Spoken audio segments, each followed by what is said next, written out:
할렐루야. 오늘은 요한복음 1장 후반부 침례 요한이 예수님에 대해서 증언한 부분 중심으로 은혜를 나누기 원합니다. 흐름은 이제 태초에 말씀이 계시니라, 이 말씀이 하나님이시다. 그리고 예수님이 하나님과 함께 계셨고 예수님은 하나님이시다. 예수님 안에 생명이 있었고 생명은 사람들의 빛이다. 빛이 어둠에 비쳤는데 어둠이 깨닫지 못, understand, do not understand. 그래서 결국은 우리 예수님께서 우리가 눈높이를 맞추시기 위해서 이 땅에 오셨다. He was in the world, though the world was made through him.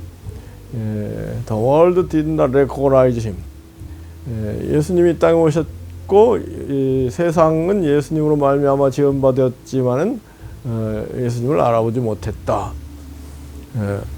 자기 백성에게 왔는데 자기 백성이 영접하지 않았다. 그런데 영접하는 자, 그 이름을 믿는 자들에게는 하나님의 자녀가 되는 권세를 주셨다. 하나님의 자녀로 다시 태어나는 일이다. 그리고 예수의 영광을 보니 아버지 독생자의 영광이요 은혜와 진리가 충만하더라. 그 다음에 이제 17절이죠. 예수님에 대해서 율법은 모세로 말미암아 왔는데 은혜와 진리는 예수 그리스도로 말미암아 왔다. 할렐루야. 이게 굉장히 중요한 말씀이거든요. 구약의 율법의 시대가 끝나고 은혜와 진리, 복음의 시대가 예수 그리스도로 말미암아 시작되었다. 할렐루야. 그 의미가 뭐냐? 이것을 한번 깊이 성찰하고 한번 따져볼 필요가 있지 않겠습니까? 그런데 전혀 그런 생각을 안 하고 그냥 이렇게 읽고 지나간다. 그러면은 저는 굉장히 신앙이 뭐랄까요, 좀 형식적으로 갈 가능성이 많다. 기독교 2000년사 같지만은 아직도 이 율법은 무엇으로 말미암아 은혜와 진리는 예수 그리스도로 말미암아, 이 부분의 의미를 잘 깨닫고 신앙생활을 하는 것 같진 않아요. 무슨 얘기냐면은 율법으로 구원을 받을 수 없다는 거 다 알죠. 은혜와 진리로만 구원에 이를 수 있다는 것을 다 알죠. 그런데 아직도 구약 성경 속에서 막 헤매는 사람들이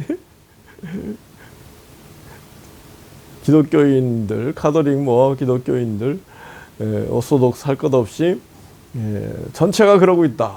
완전히 오리무중 가운데 헤매고 있는 기독교, 이것을 바로잡기 위해서 제가 신약 중심, 복음 중심, 예수 중심, 천국 중심, 성령 중심의 신앙, 기독교 신앙으로 전환해야 된다는 것을 늘 강조하고 있잖아요. 우리 주님께서 이제 내 양은 내 음성을 듣고 내 음성을 듣는 자는 살아나리라.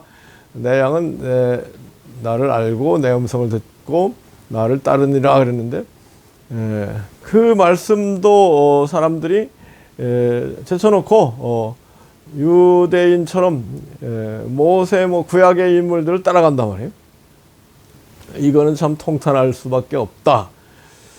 그래서 침례 요한의 증거를 보더라도 보라, 세상 죄를 지고 가는 하나님의 어린 양이다. 그 위에 성령이 비둘기처럼 머무는 걸 보면 그분이 성령으로 세례를 준 분인 줄 알라고 나에게 계시가 왔기 때문에 나는 그분이 성령으로 세례를 주는 분이라는 걸 증거한다. 할렐루야. 이러한 놀라운 선언을 사람들이 잘 알고, 예수 시대, 성령 시대, 복음 시대, 천국 시대, 영생 시대, 천국은 영생, 구원은 영생, 천국이죠. 오늘 아침에 제가 이 요한복음 관련한 제가 예전에 전한 메시지를 잠깐 틀어놓고 잠이 들었어요. 근데 꿈에 어떤 분을 만나는데 그분이 제 얘기를 계속 하고 있더라고요. 제가 한 설교 내용을 예수 그리스도 중심으로 영생 천국 구원 중심으로 신앙생활을 해야 된다. 영생은 참되고 완전한 영원하고 강력하고 풍성하고 충만하고 생기가 넘치고 기쁨이 가득한 생명이다. 이런 말씀을 하고 계세요. 그래서 이야, 신기하다. 저분이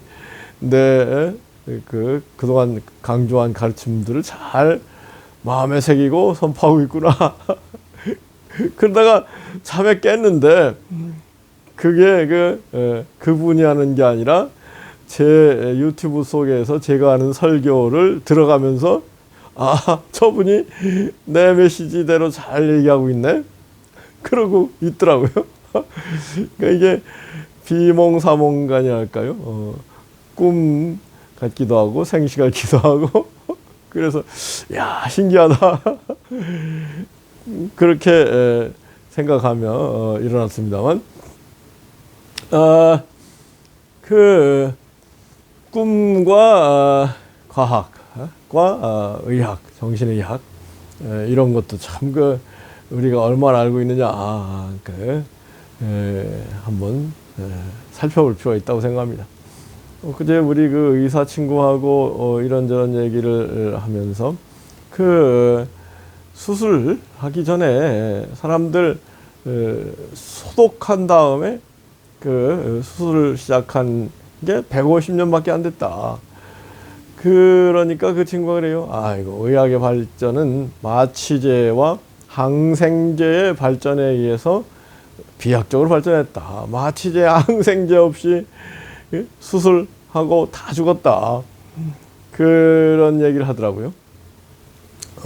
이렇게 보면은 이발소 표시가 빨간 줄, 파란 줄이 막 돌아가잖아요. 그게 동맥, 정맥 그래가지고 이발사들이 면도칼로 수술을 이렇게 했기 때문에 그 이발소가 표시가 그렇게 됐다는 거잖아요. 그러면서 제가 이제 요즘 관심이 있는 분야가 의학사, 의학의 역사가 궁금해가지고 연구를 하고 있는데, 먼저 동양의학의 역사. 동양의학은 한나라 시대인가요? 황제 내경이 정리를 시작했다. 그래서 우리나라 동의보감 이런 정리된 의학서들이 있는데, 동의보감은 이렇게 이 일을 다는 사람들이 있는데 황제 내경은 이 일을 달지 못하고 있다. 그만큼 권위가 있는 책이라는 거죠. 그런데 이제 한때 우리나라의 한의사들이 큰 돈을 버는 시대가 있었습니다. 1980년대까지 90년대까지 우리 한의대 나온 친구가 있는데 돈을 쓸어 담아가지고 이거 골치 아파서 이제 의사 그만하고 뉴질랜드로 이민 간 친구가 있거든요. 돈 얼마나 많이 벌었으면 그렇겠습니까? 그러니까 이제 한의사들이 이렇게 진료비를 많이 받는 거는 첫째는 아주 좋은 처방이죠.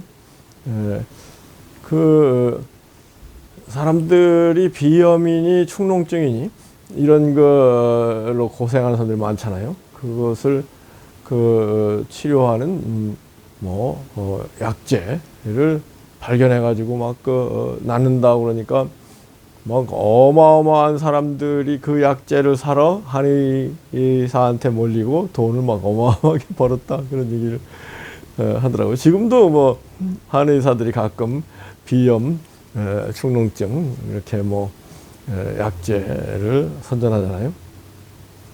그래서 이 동양의 의학은 약과 한약과 침, 뜸 이런 것으로 치료가 된 그 현실, 실질적으로 동양 뭐 2000년, 4000년 역사 시대를 한 4000년으로 보는 게 맞지 않을까요? 그 BC AD 그러는데 Before Christ, 안노 도미니 기독교적인 용어잖아요. 그러니까 이게 싫다고 BCE, CE 그렇게 학계에서는 용어를 바꾼 것 같더라고요. BCE라는 Before Common Era, CE는 Common Era. 그러니까 뭔가 상식이 통하는 그런 그 시대가 AD 시대고, 그 전에는 뭐 그전 상식이 통하지 않는 시대다 뭐 그런 여하튼 그 역사가 기록된 것을 생각하면은 아브라함의 얘기가 BC 2000년경 얘기거든요. 여하튼 그 역사가 구전으로든 하여튼 뭐 실제 쓰는 것으로든 기록되기 시작한 거 2000년, 그리고 AD 2000년, 4000년인데 4000년 역사 가운데 뭐 한 100년, 3900년 동안은 100년을 제한 3900 동양에서는 순전히 한약 그리고 침과 뜸 이런 걸로 치료를 해온 거 아니겠어요? 그런데 이제 서양의학이 막 들어오면서 야, 이 동양 그 한의는 이게 검증이 안 된다. 포지티즘이라고 해가지고 어떤 병을 진단을 하고 어떤 치료를 해야 되는데 맞아 떨어지는 경우가 있지만은 그게 반드시 왜 맞느냐 이런 부분이 검증이 안 되기 때문에 그 신뢰를 잃었다고 할까요? 그러면서 2000년대 들어서는 완전히 한의학이 주저앉아 가지고 뭐 의치한 약수 그러는가요? 의대, 치대, 한의대 이렇게 그다음에 약대, 뭐 수의대 뭐 이렇게 얘기하잖아요, 순서를. 여하튼 그 의대 가운데는 치대 아래에 있는 것으로 이렇게 지금 일반적으로 다 알고 있죠. 그러면서 사람들이 한의대를 잘 안 가고 의대, 치대를 많이 가는 그런 상황이잖아요. 그래서 이 한의대 쪽에서 이 동양의학 쪽이죠. 중국 중의학, 뭐 한의학, 뭐 이런 거 동양의학 쪽에서 이걸 어떻게 현대화할 거냐, 뭐 이런 논의가 있다는 거죠. 근데 이제 그 논의가 두 가지의 흐름이 있는데, 하나는 하여튼 뭐 우리는 종전 방법대로 임상하고 그 처치한다, 치료한다. 그것을 계속 축적할 것이다. 구태의연한 방법으로 한의학을 뭐 발전시키려고 하는 사람들이 있는데 일부 소수고, 그거는 일종의 일수차천이다. 손바닥으로 하늘을 가리기다. 제가 손바닥으로 하늘 가리기, 그 사자성어가 일수니까 한 손으로 차천, 천을 차단한다. 그런 얘기를 하더라고요. 이제 반면에 조금 그 현대화에 좀 더 열심히 해야 되겠다는 사람들 가운데는 한의학을 진단과 처치, 진단은 양의학에 도움을 받을 필요가 있다. 그래서 CT, MRI를 한의사들이 지금 쓰고 있죠. 그 진단까지는 서양의학의 도움을 받는데, 치료는 우리 종전 방법 가운데 바람직한 치료법으로 치료한다. 그래서 이게 뭐예요? 양진, 한치, 양의학으로 진단하고 한의학으로 치료한다. 공부하면 할수록 참 공부할 내용이 많아요. 첫째는 제가 이번에 공부한 게 포지티즘, 실증성이 있어야 이게 사람들의 신뢰를 갖게 되는데, 동양의학은 실증성에서 한참 뒤떨어져 있었다. 그래서 이것을 극복하기 위해서 두 가지 노력이 있는데, 하나는 정전 방법대로 무조건 뭐 임상하고 치료한다. 이런 그거는 뭐라고 그랬어요? 일수차천이다. 반면에 이제 진단까지는 서양의학의 도움을 받아서 과학적으로 하고, 치료는 종전 방법으로 한다. 양진, 한치. 여기까지 제가 공부를 했는데요.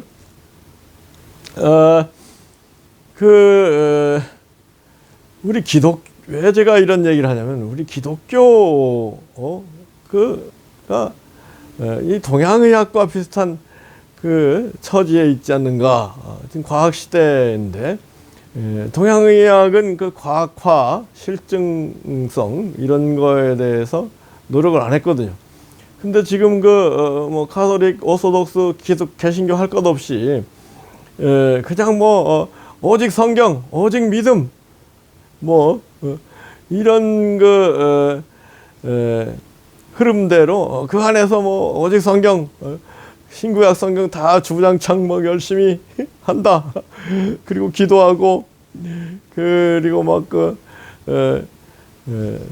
나쁘진 않다고 생각합니다만, 그건 좀 구태의연한 방법이고, 그거는 지금 현재 뭐예요?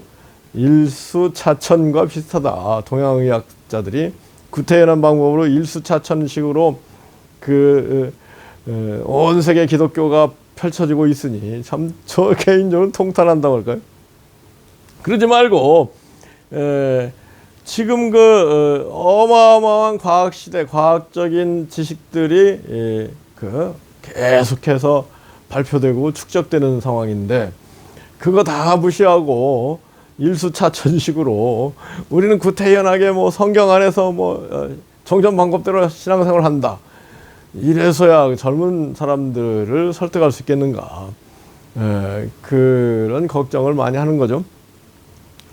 그래서 이 성경 공부도 신약, 복음, 예수님 말씀 위주로, 왜 영접하는 자, 곧 그 이름을 믿는 자들에게 하나님의 자녀가 되는 권세를 주신다 했느냐. 예수님을 영접해서 다시 하나님으로부터 태어나야 하나님의 자녀가 되는 거 아니겠습니까? 성경이 굉장히 과학적이라는 생각합니다. 나가서 이제 요한복음 3장에서 육으로 하는 것은 육이고 영은 영이 아니냐. 그럼 우리가 성령으로 거듭나야만 하나님 나라에 들어갈 수 있다. 당연한 말씀 아닙니까? 성령인 예수님, 예수님이 성령님을 거듭나는 게 뭐예요? 영접, 받아들이는 것이다.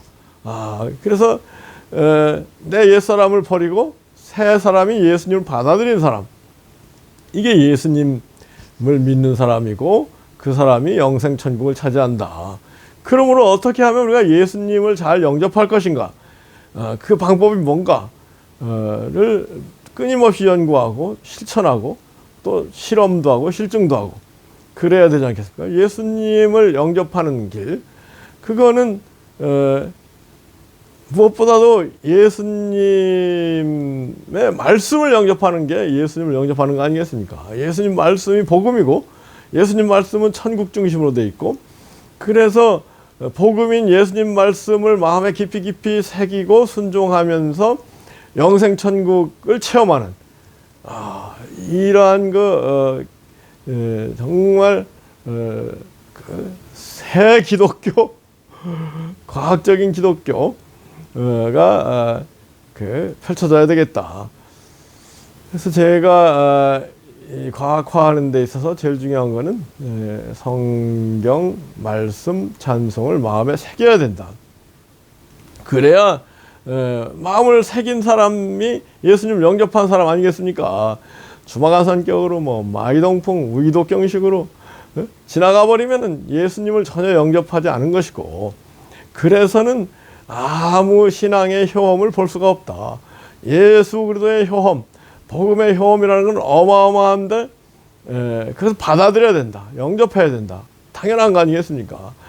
뭐를 영접해야 돼? 예수 그리스도를 영접해. 예수 그리스도의 말씀을 영접해야 된다.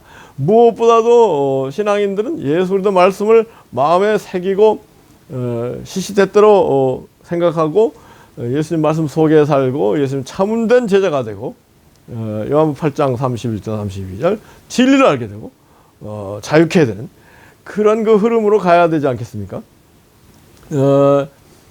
그리고 또 너희가 내 안에 가고 내 말이 너희 안에 가면 무엇인지 원하는 대로 구하라. 예수님 말씀, 진리의 말씀, 진리대로 다 이루어지는 거 아니겠습니까? 그래서 이런 그 모든 그 예술도에 대한 연구를 좀 더 철저하게 과학적으로 한다고 할까요? 그런데 어제 제가 또 그 다윈의 진화론에 관한 그 영어 유튜브 한 1시간 20분짜리를 전부 주의 있게 들어봤거든요. 다윈이 한 일은 전부 다 실증입니다. 관찰과 이론화를 통해서 이제 진화론을 발표했고, 그래서 완전히 서양 세계를 뒤집어 놓은 게 이제 다윈의 진화론인데, 거기서 이제 결국 무신론까지 가버린 건데, 이 다윈의 진화론을 막 비판하고 기독교계에서는 막 전혀 인정하지 않고 그런 분위기잖아요. 그렇다면 이거는 저는 그럴 수 있다고 생각합니다. 마치 갈릴레오가 망원경을 만들어서 우주를 관찰한 결과 태양이 중심이고 행성들은 돌고 있다. 행성에 또 위성이 있는데 행성의 위성들은 그 행성을 돌고 있다. 이런 거를 발표를 했는데 교황청에서 야 그런 게 어디 있어 하고 완전히 무시하고, 그래서 나중에 이제 최근에 갈릴레오한테 사과를 했다든가요. 이런 망신을 하는 그런 결과가 될 수 있다. 무슨 얘기예요? 과학자들이 발견한 여러 가지 실제적인 이론들은 무시하지 말고 그것을 무시한다는 건 일수차천이다. 손바닥으로 하늘 가리기다. 그래서는 신앙 기독교 복음의 설득력이 떨어진다. 그런 걸 다 감안해서 받아들이고, 그리고 신앙생활을 어떻게 과학화할 것인가. 동양의학에서 뭐라고 했어요? 양진, 한치, 양의로 진단을 하고 한의로 치료한다는 것처럼 과학으로 관찰하고 그러면서 문제를 찾고, 문제에 대한 해답은 예수 그리스도 안에서, 예수 그리스도 말씀이야말로 모든 문제에 대한 참되고 완전한 해답이다. 할렐루야. 이렇게 그 해답인 걸 또 실제적으로 보여주는 그런 기독교 신앙이 돼야 된다는 것을 말씀드립니다. 그래서 우리 공부도 열심히 부지런히 하고 생각도 부지런히 하고 일수차천식으로 손바닥으로 하늘가리식으로 신앙생활을 하면 이건 완전히 망신당할 수 있다고 생각합니다. 그래서 정말로 우리가 어떻게 기독교의 위대함을 사람들에게 가르쳐 줄 것인가, 깨우쳐 줄 것인가, 여기에는 과학에 확립된 여러 가지 이론들을 우리가 안 받아들이면 되겠습니까? 세상 사람은 과학 속에 살고 있는데 기독교만 일수차천식으로 미신 속에서 산다. 이건 저는 반대입니다. 여하튼 우리가 성실하게 신앙생활을 하기 위해서 좀 효과적으로 해야 되겠다. 물론 효과적으로 하는 게 뭐냐. 지금까지 사람들이 그럼 비효율적으로 했다는 얘기냐. 저는 그렇게 생각합니다. 여하튼 정말로 예수 그리스도의 강력한 태양과 같은 진리, 약으로 치면은 예수 그리스도의 가르침은 산삼과 같은 것이다. 그것을 놔두고 맨날 그냥 무뿌리 가지고 살려고 무뿌리가 좋은 나쁜 건 아닌데, 여하튼 또 태양이 막 찬란히 떠올랐는데 여전히 달이나 별 구약의 뭐 얘기들은 달과 별 같은 얘기들이거든요. 그 속에서 헤맨다면은 이거 설득력 있겠습니까? 신앙생활을 정말로 제대로 하기 위해서 어떻게 제대로 하는 길인가 열심히 연구하고 실천하고 그래서 이론화하고 그것을 사람들에게 보여주고 그러면서 복음을 믿는 사람들이 더 많아지고 복음이 활짝 꽃피고 풍성한 열매를 거두는 21세기 되기를 예수 그리스도로 축복하고 기도합니다. 기원합니다. 아멘. 아멘. 아멘. 아멘.